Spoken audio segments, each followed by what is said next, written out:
Good morning, everybody. Welcome to the Ignition News. It's good to be back. It's good to be live again. No promises. No promises today. I'm sorry. I cannot promise how long this will last. Thank you for checking in on me. Let's get ready with the show. It's good to be back. It's good to be back. Good morning, everyone. Welcome to the Ignition News. It's been a minute since I've been live, so I'm checking all the sound, all the audio, all the video, the lights, everything. We're broadcasting in the studio, which is still not quite done yet, so you'll have to forgive me on that one. Welcome to the Socialist Correspondence Dinner, otherwise known as the Ignition News. It's good to be back broadcasting on the Ignition News on the Rebel Radio Network. I've been out for quite a while. I had something that I've never had before. I've never been as sick as I was this last week. And it kind of is fitting with the theme of the show today because I think it kind of just showcases what is an increasing reality in our life right now, which is nothing can be believed. And I was thinking about that to myself. I was thinking, as I was in the ER, I was thinking to myself, if I was sick with something, if there was some new pandemic, something like that, I don't think we would know. I don't think we could trust the government to tell us if we were, in fact, in the middle of a dangerous pandemic. I don't think the government would be truthful. I certainly don't think RFK would be truthful about it. I think they would hide it from us to protect the stock market or the oil market or whatever else there is out there. And, I had the vid twice. I was very sick the first time I had the vid. I was on the couch. I was praying to Mother Mary, please, Mother Mary, help me.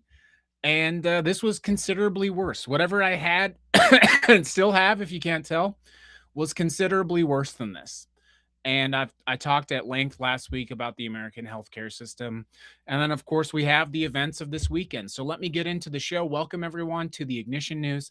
It's good to be back. It's good to have you with us on the show today. A lot has happened while I was out. But I first want to start out with just talking, obviously, about the events of this weekend.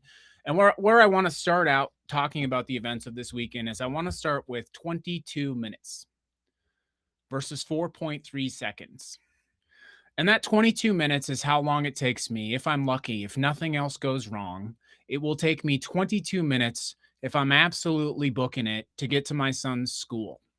22 minutes to get to him in the event that something ever were to happen at his school. It would take me from the moment I heard about it, which would certainly be too late already, to get from where I was in the best case scenario, my home, to get to my son's school. It would take me 22 minutes.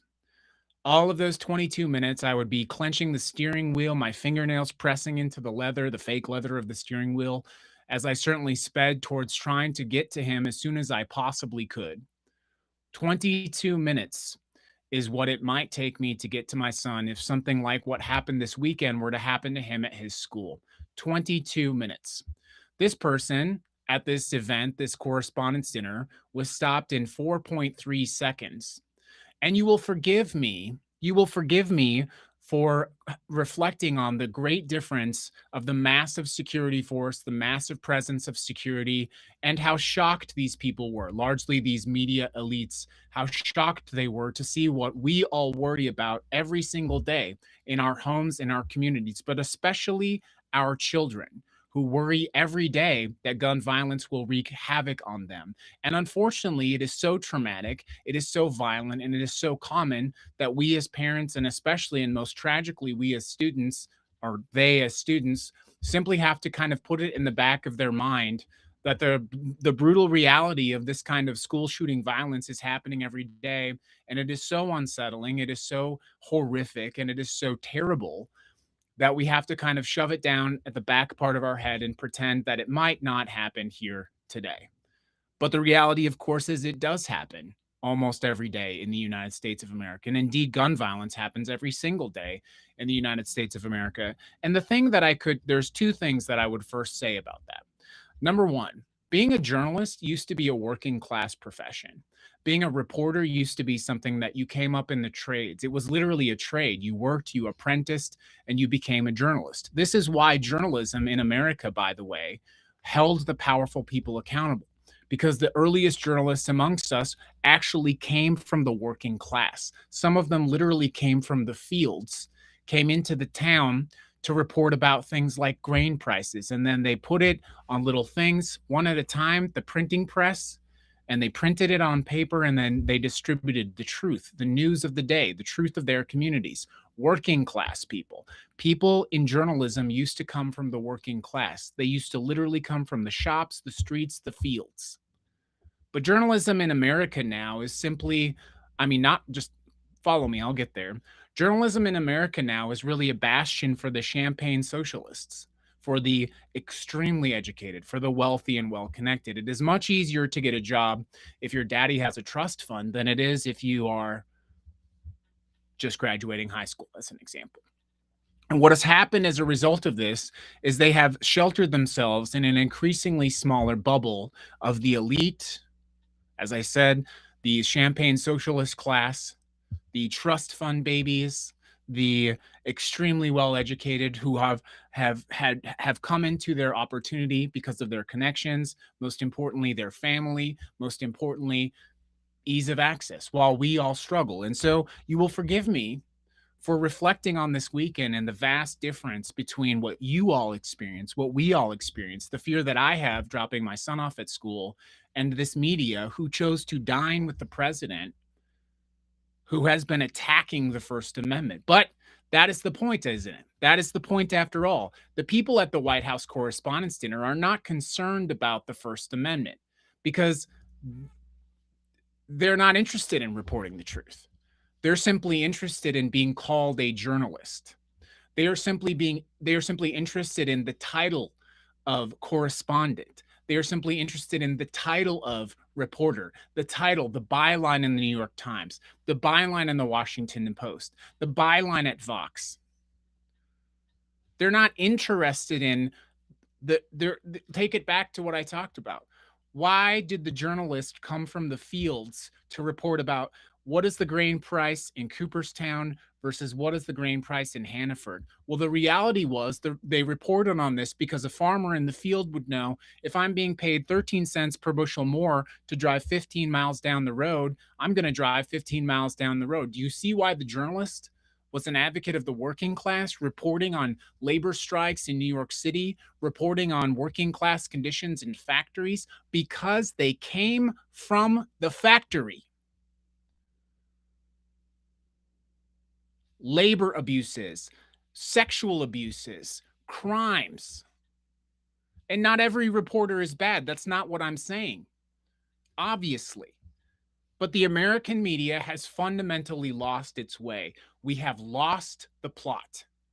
And the people who claim to be advocates of the First Amendment have actively participated in the active destruction of the First Amendment. And they have done so most perniciously because doing so granted them the access in that situation room.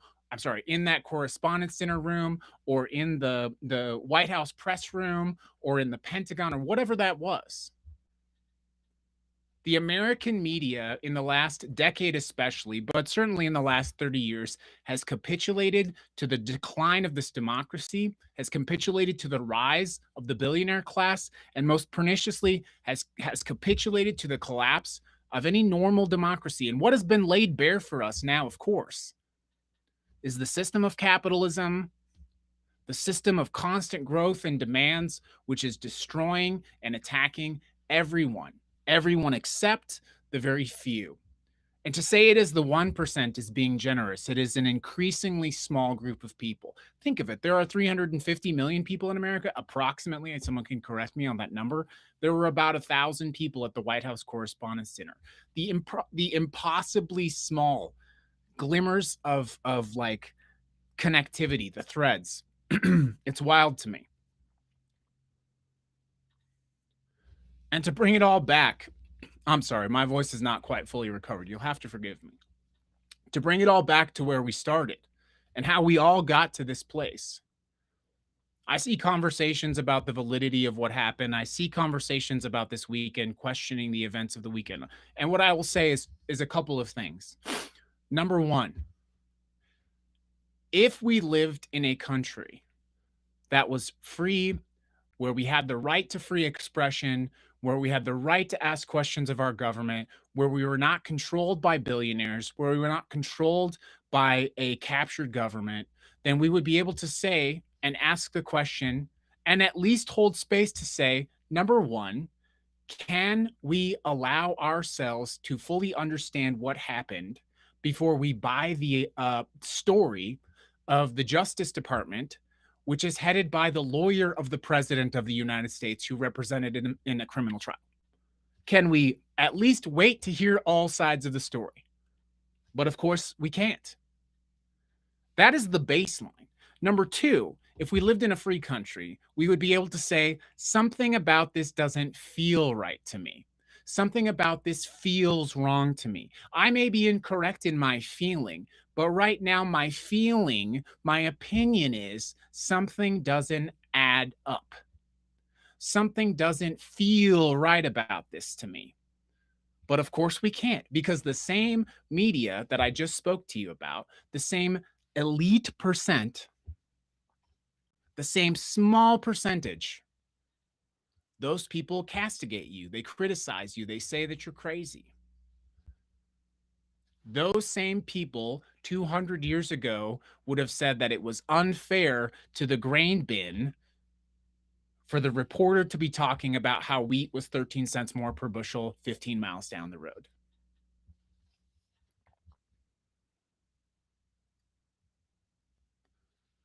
We live in an absence of reality now. And the last thing that I will say about what happened this weekend, before I get into more conversations for today, is it is shocking to me how normalized we have become in this country to the collapse. What happened at the White House Correspondents' Dinner was a shocking national story. But we have been so attacked. We have been so brutalized by a constant onslaught of shit flooding the zone. I looked around. Nothing stopped on Saturday. In fact, I would say the average American, the average person I spoke to, the average person I saw, they honestly were just tired of it all. They were honestly just tired of it all. Annoyed almost would be the word. And so this, of course, leads us to the honest conclusion. We do not live in a free country. We do not live in a place where freedom of expression is not only a protected right, but is appreciated as a society. And what has happened is we have allowed the congestion of a massive amount of power and wealth to an increasingly smaller group of people, and the rest of us are literally being killed because of it. Welcome to the Ignition News. It's good to have you back. I'm glad to be back. It's good to see everyone back on the show today. I do appreciate it. There's something going on here which is too much for me. So whoever keeps spamming the chats, that's not going to work for me. I'm just getting back from this, so you need to stop doing that or you're going to have to leave. So anyways, like I said, I'm just getting back. But what I'm most reminded of, again, when I look at everything that happened this weekend, is actually, it reminded me of the Hunger Games. It reminded me a lot of the Hunger Games, especially because of the idea of all of this massive concentration of power in the Capitol, right? People dressed in their very best, changing their hair color based on the seasons, having wild, lavish parties while the districts struggle and starve. And I think that that is part of the reason that so many people, when the events of this weekend came on the news, why so many people just really couldn't even pay attention because they were too busy, as you were too busy, simply trying to live. In my case, literally trying to live. Part of the reason I couldn't pay attention is I didn't feel good.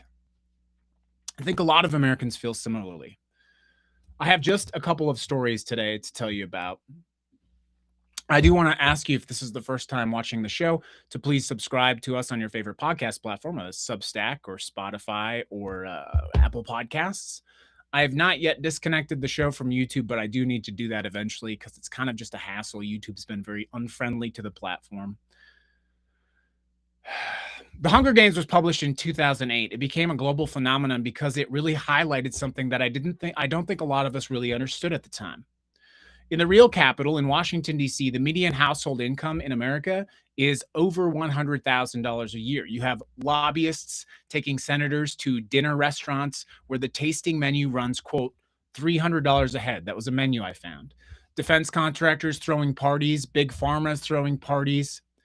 Every single person at those parties went to the right school. They have their PhDs. They're these champagne socialists that I talk about.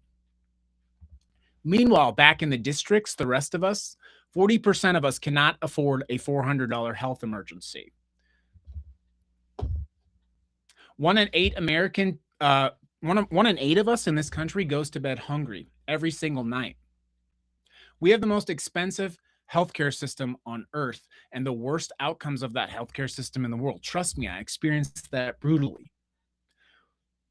We have 3 people who hold more wealth in this country than the bottom 50% of the entire country combined. In Panem, in the Hunger Games, the capital does not just take from the districts, of course. It makes the districts compete against each other. It pits District 12 against District 7. It turns neighbor against neighbor. Does this sound familiar to you at all? We're told that the enemy is the immigrant, or that the enemy is the person on food stamps. I told you I'm not quite recovered yet.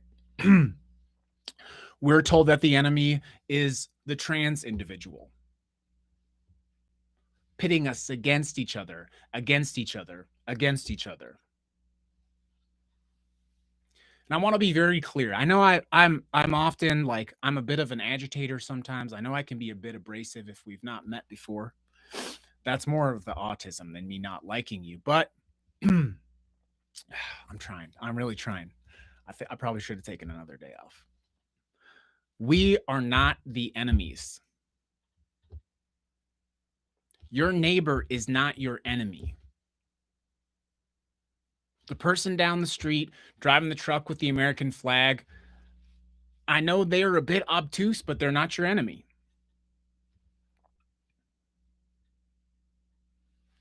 So let's get into it. Story number 1. Congress is essentially irrelevant. So obviously we're talking about the institutional failure, but what I really want to question to you is how far down this experiment of American fascism are we actually? We have a president that is basically governing without any institutional resistance, certainly from the Supreme Court, but most certainly from Congress. The Constitution explicitly gives Congress power over the purse. That's not a little tiny power, by the way. That's a fundamental check on the president's power. Yet, the president is now asking for $1.5 trillion to continue to wage a war that Congress has not approved. We're essentially still held up in DHS funding that has not passed through any Senate confirmation or any Senate process. How is it that this government is still operating? We're operating in a system where the president has almost complete control over the entire government, and Congress, this completely separate power branch, is sitting on their thumbs.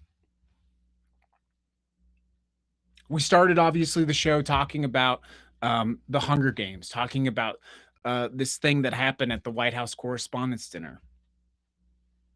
Where is Congress? Where is Congress? What are they doing? Why have they chosen to suborn their power to this president? Allegiance? Political party? Does it mean nothing? Does the Constitution really mean nothing to these people?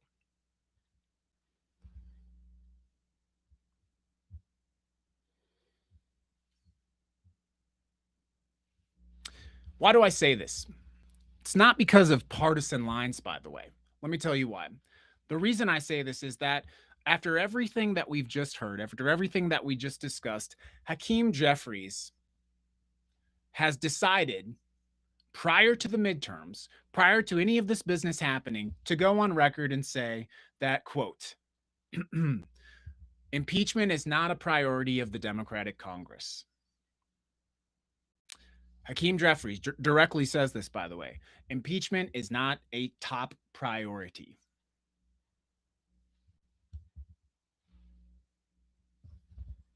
After everything that's happened, after every affront to your rights, after your neighbors being taken from you, the Democrats want to have power back. The Democrats are asking you to give power back to them. And what are they going to do with that power? Vote to give more funding to Israel? To send bulldozers to Gaza? Bulldozers. Think about that for a second. Why do they need bulldozers? I keep asking this question. Why did we give bulldozers to Israel? Military grade bulldozers. Why did we do this? Why did we vote to send them bulldozers?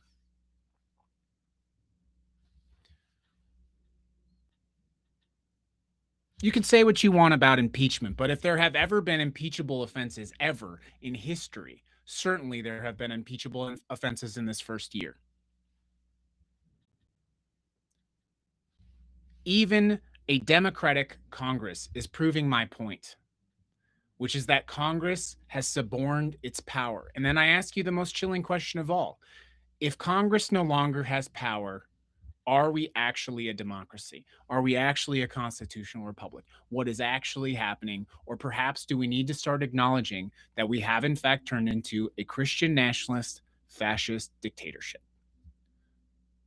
I've been very clear for a long time, of course. The Democratic Party as it currently stands is simply paid opposition. I mean, that's couldn't be more obvious. And what's most enraging about it, you would at least think that someone like a Hakeem Jeffries could pretend, if not momentarily, to be an effective opposition party, to be an effective resistance party. But even given the opportunity, on the heels of the midterms, the leader of the Democratic Party says, no, there's nothing to see here. They're talking about affordability right now. That's the Democratic Party's messaging right now. Affordability. Affordability was the conversation of 2024. It's 2026. This is no longer a conversation about affordability. This is the Hunger Games. This is a conversation about survival. It is outrageous after everything that has happened, after all of the affronts to our personal liberties, all of the affronts to our lives, our livelihoods, our safety, that the Democrats are reading the room and they're like, we really need to start talking about gas prices, y'all. We really need to start talking about grocery prices. That conversation was 2 years ago. I know people who have lost their homes in the last year. I know people who are on the verge of homelessness now. I know people who are racking up medical debt. I personally now just racked up a ton of medical debt for whatever the hell just happened to me. People, I think, the first time they see this show, they think, oh, you're anti, I don't even say his name. You're anti the president. Oh, so you're one of these liberals. Are you kidding me? I'm anti it all. This whole system is fucked. The work is now. It's in front of us. We're the districts. If you don't get that now, I don't know what else to tell you. I posted over on Threads this morning rather humorously. I was talking about Kara Swisher from Pivot with Scott Galloway. And I was like, Kara Swisher has made her entire career out of elevating these billionaires. She made them into rock stars, Steve Jobs, Elon Musk, Ellison, all these people. And people lost their fucking mind. These people are hounding me on Threads because I said Kara Swisher made these. She's not Lester Bangs, okay? She made an entire career out of elevating tech billionaires, and those tech billionaires are destroying our lives. She is not one of us. She's not. That doesn't mean you have to cancel her. That doesn't mean she's a terrible human being. That doesn't mean I wish ill on her or her family. Of course not. But don't come at me and act like this person is your friend. She turned Elon Musk into a celebrity, and look at all of the harm that he has done to you. And she got very wealthy doing it, by the way. And Mr. Scott Galloway himself responded to me. Scott Galloway, who chose to platform Ben Shapiro. Scott Galloway, I was somewhat optimistic for a very short period of time that perhaps, in spite of great evidence to the contrary, that he might actually be a positive example of capitalism. I guess I was wrong. That's because, of course, capitalism always chooses growth over humanity. Every single time. I do have to play one clip that I thought was pretty good. I can't be entirely critical of all journalists because there was something that happened in this interview with the president on 60 Minutes that I did think was pretty epic. So I'm just going to play the clip from Norah O'Donnell.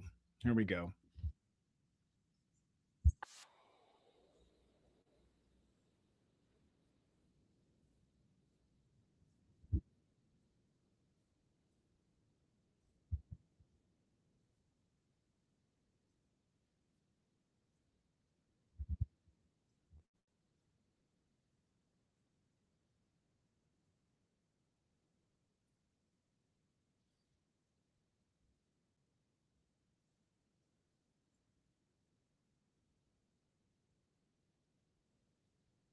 Oh!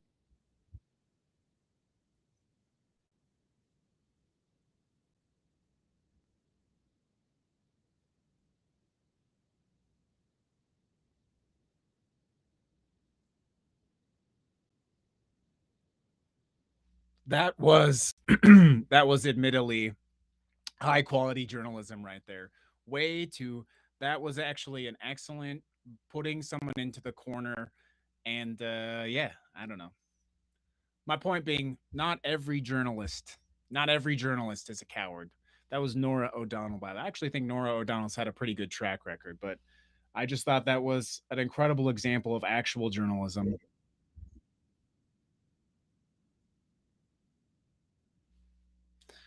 You think he was referring to you?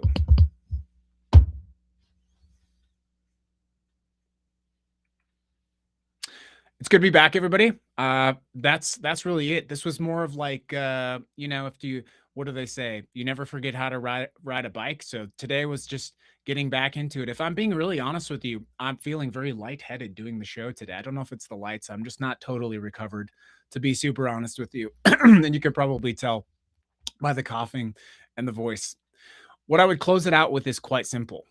We have to understand that we are not each other's enemies. It's getting more serious and more serious and more serious. The stakes of what is happening are getting more serious. What's happening with the conflict in Iran, continuing to enable the country of Israel to inflict genocide on a country like now Lebanon and Gaza. These are moral crimes. They sit with all of us. If we tolerate it, it is a moral crime. The people in Lebanon are not our enemies. I'm sure someone's going to come in there and say blah, blah, blah, blah, blah.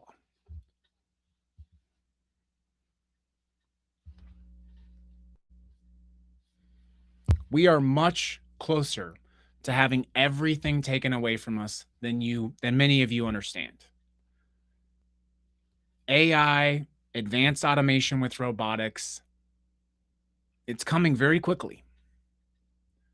And when you see this elite group gather in a room to celebrate really themselves, to pat themselves on the back for their quote unquote reporting, you have to ask yourself, who are these people and what interests do they actually represent? And so my challenge to you, my challenge to myself is we need to fundamentally rework, reshape, and restructure what accountability looks like, what reporting looks like, what journalism looks like. We have to actively abandon these billionaire systems, find ways out of this, and stop creating enemies where there are no enemies. It's good to be back. As a reminder, our show is recorded Monday, Wednesday, and Friday live on TikTok, YouTube, Substack, Instagram Live sometimes, although Instagram's terrible. You can find the show on your favorite podcasting platform, Spotify, Apple Podcasts. Our show is brought to you by Ignite, Fighting Fascism in the Age of Its Rise. A little special update coming on that very soon. It's good to be back. We'll see you live on Wednesday, recorded show on Tuesday. Good show, everybody. Whew.